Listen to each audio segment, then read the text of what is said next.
So here's one I really didn't know how I was going to feel about this movie, which is sometimes you go into a movie thinking, oh, I'm going to love this. Sometimes you go in thinking this doesn't look so good. And sometimes you're just like, work your magic on me. Baz Luhrmann's Elvis, still in theaters as I record this, also available, I think, as a digital premium rental right now. It might even be on Blu-ray by the time you see this. If you see this 3 months from when I record this right now, it's on Blu-ray. I went to see this in a theater. I went to see it in a Dolby theater at an AMC because I really wanted it to look and sound the best it could. I wouldn't say I'm a particular fan of Baz Luhrmann's work. I've not seen much of it, and what I've seen, I always wanted to just say, just calm down. Just calm down.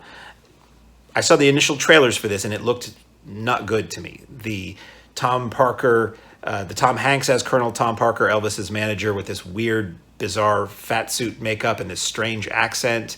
I mean, we'll jump to the left. I'm a big Elvis fan. My father was a big Elvis fan. I'm a big Elvis fan. I've read a lot of the books. I've watched the documentaries. I've watched the movies. I've listened to the albums. I'm really into it. So when I see things in a biopic that I know about and they seem off, I'm like, oh, how much of this is going to be really silly? And all the footage I've seen of Tom Parker, he didn't have that much of an accent. And in the trailers and in the movie, he has this weird kind of cartoony accent. So I was a little worried. Austin Butler, who plays Elvis initially in the trailers, I thought, he looks a little pretty. I don't know. But then there were moments in the trailers that visually looked really interesting and looked like really good recreations of moments of Elvis's history. So the more I thought about it, the more I'm like, I really want to see this, and I want to see it the best way I can. So I went to the movie theater and saw it about a week after it opened. And I thought it was about 98% exceptional. It took about 20 minutes for me to sort of unfold my arms and really get into it. But what it does right, it does really, really right. And I think it does some things wrong for my taste, but it is an overview of Elvis's history. It's not every little moment. It's told from the perspective of a very, very late in life Colonel Tom Parker reflecting upon how he and Elvis came to be and the amazing story. So if you take it as that, Tom Parker was known, he was a carny. He was a carnival guy. And he also was the manager for a couple of country music acts. He was a barker. He was a huckster.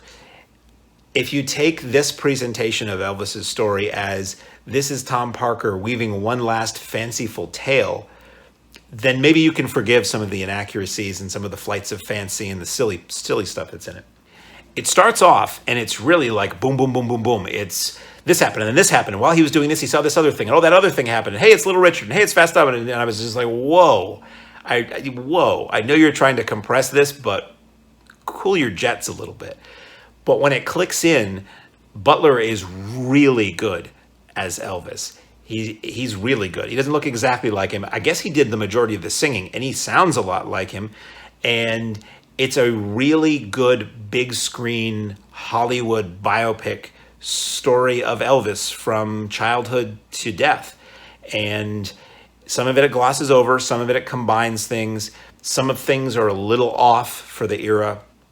My favorite Elvis period, very tight period, is That's the Way It Is. I've talked about that before. It's the concert film from his 1970, I believe, return to Vegas. Not the first time he was back in Vegas. I think it was like the second time. He played Vegas in the 50s. It didn't work out so good. He came back like in 69, I believe, 68, 69, did well. And then I believe this was his second return volley to Vegas.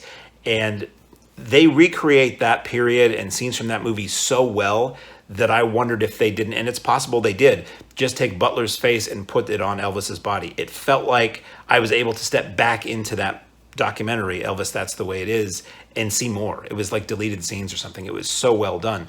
They nailed it, and they nailed so much right. And the visuals were amazing, and it was very glitzy and gaudy and all that at times, and some very impressive scene transitions and multi-screen imagings and montages and all that stuff. And it was so good. And I just kept thinking, this is so good. So much better. And might be, again, like as always, I'm going with really low expectations. I might be expecting it to be terrible, and it's not terrible. So, hey, it's better than terrible. So I had a good time.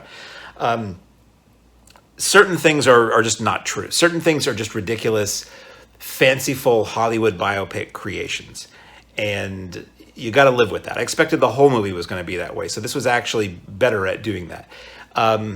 there have been other Elvis biopics. There have been several, actually, that focused on different things. John Carpenter did an Elvis TV movie in, I believe, 1979 with Kurt Russell, who was surprisingly good as Elvis.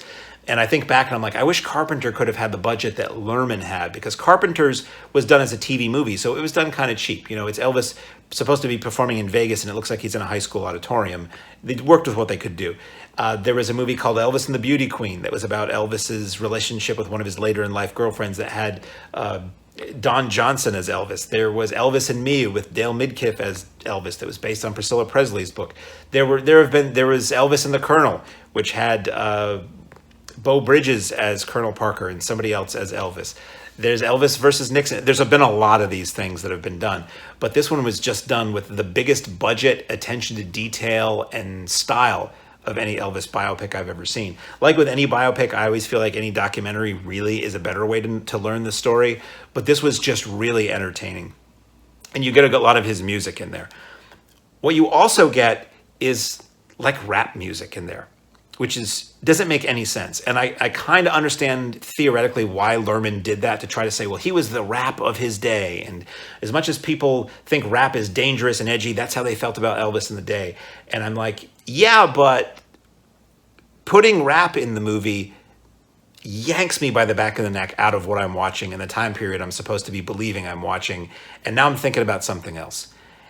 I happen to really loathe rap, so it's making me unhappy and angry at the same time. It's like, you know, the best way to tell an audience who's unfamiliar with an artist how great that artist was and how great their music is might actually be to play their music.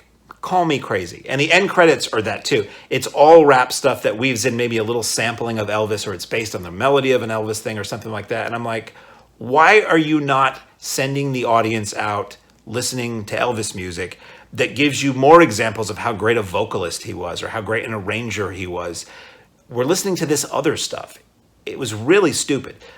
Again, Luhrmann is an artist, and artists, who am I to tell an artist he's doing something wrong? I'm just saying, as an audience member and as a fan, it was kind of dumb. It's like when a movie, total side note, when one of the more recent Bond films, the Daniel Craig Bond films that take place, they say, okay, all those other Bond films that happened before these, they don't exist, they never happened. But then they start cherry picking moments from those other Bond movies that make me think about other movies and other stories, and I'm no longer invested in the story that I'm watching. That's what that did for Elvis with the music for me.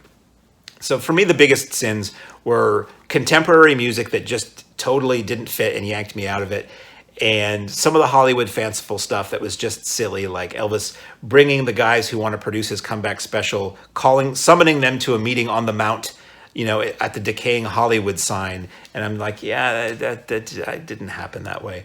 Elvis and the Colonel on a Ferris wheel, some fanciful Ferris wheel, and deciding to be, you know, business partners and all that. Some of it just wasn't accurate, wasn't true. But overall, if somebody didn't know Elvis at all, this kind of shows you who he was to a degree, the reaction he had, and how he caused just like he was a phenomenon in his day. And I'm still talking about him right now. So I thought Elvis was really, really good. I would highly recommend seeing this in the theater if you can. This is, as I said at the beginning, as I record this, it's on its way of being rotated out because something new is coming in. It's not in the big screens anymore. It was at drive-ins for a while. I think even there that's going away. But I would recommend it. I would recommend watching it at home if you can. But like any movie, it's better on the big screen. But when it's a spectacle like this and the sound is so important, it's a lot better on the big screen. In theaters, on home video, digital rental, probably Blu-ray by now. Elvis.